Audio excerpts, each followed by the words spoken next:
नमस्कार दोस्तों, कैसे हैं आप सब। आज फिर लेकर हाजिर हूँ एक और प्रेरणामयी कहानी। आइए सुनाती हूँ कहानी। एक समय की बात है, एक राज्य में एक प्रतापी राजा राज करता था। एक दिन उसके दरबार में एक विदेशी आया और उसने राजा को एक सुंदर पत्थर उपहार स्वरूप प्रदान किया। राजा वो पत्थर देखकर बहुत प्रसन्न हुआ। उसने उस पत्थर से भगवान विष्णु की प्रतिमा का निर्माण कर उसे राज्य के मंदिर में स्थापित करने का निर्णय लिया और प्रतिमा निर्माण का कार्य राज्य के महामंत्री को सौंप दिया। महामंत्री गांव के सर्वश्रेष्ठ मूर्तिकार के पास गया और उसे पत्थर देते हुए बोला, देखो महाराज मंदिर में भगवान विष्णु की प्रतिमा स्थापित करना चाहते हैं। 7 दिन के भीतर इस पत्थर से भगवान विष्णु की प्रतिमा तैयार कर राजमहल पहुंचा देना। इस काम के लिए तुम्हें 50 स्वर्ण मुद्राएं दी जाएंगी। 50 स्वर्ण मुद्राओं की बात सुनकर मूर्तिकार बहुत खुश हो गया और महामंत्री के जाने के बाद प्रतिमा का निर्माण कार्य प्रारंभ करने के उद्देश्य से अपने औजार निकाल लिए। अपने औजारों में से उसने एक हथौड़ा लिया और पत्थर तोड़ने के लिए उस पर हथौड़े से वार करने लगा, किंतु पत्थर कठोर होने की वजह से जस का तस रहा। मूर्तिकार ने हथौड़े से कई वार किए, किंतु पत्थर नहीं टूटा। 50 बार प्रयास करने के उपरांत मूर्तिकार ने अंतिम बार प्रयास करने के उद्देश्य से हथौड़ा उठाया, किंतु ये सोचकर हथौड़े पर प्रहार करने के पूर्व ही उसने हाथ खींच लिया कि जब 50 बार वार करने से पत्थर नहीं टूटा तो अब क्या टूटेगा।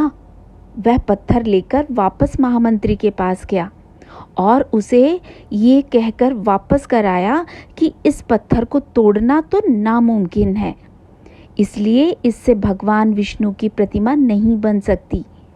महामंत्री को राजा का आदेश हर स्थिति में पूर्ण करना था, इसलिए उसने भगवान विष्णु की प्रतिमा निर्मित करने का काम गांव के एक साधारण से मूर्तिकार को सौंप दिया।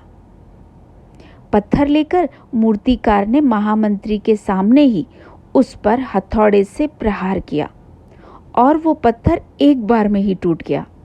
पत्थर टूटने के बाद मूर्तिकार प्रतिमा बनाने में जुट गया। इधर महामंत्री सोचने लगा कि काश पहले मूर्तिकार ने एक अंतिम प्रयास और किया होता तो सफल हो गया होता और 50 स्वर्ण मुद्राओं का हकदार बनता। तो दोस्तों, आपने देखा कि हम भी अपने जीवन में ऐसी परिस्थितियों से दो चार होते रहते हैं। कई बार किसी कार्य को करने के पूर्व या किसी समस्या के सामने आने पर उसका निराकरण करने के पूर्व ही हमारा आत्मविश्वास डगमगा जाता है और हम प्रयास किए बिना ही हार मान लेते हैं। कई बार हम 1-2 प्रयास में असफलता मिलने पर आगे प्रयास करना छोड़ देते हैं, जबकि हो सकता है कि कुछ प्रयास और करने पर कार्य पूर्ण हो जाता या समस्या का समाधान हो जाता।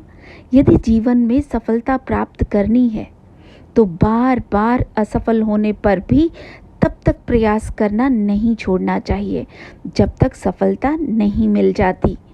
क्या पता जिस प्रयास को करने के पूर्व हम हाथ खींच लें वही हमारा अंतिम प्रयास हो और उसमें हमें कामयाबी प्राप्त हो जाए।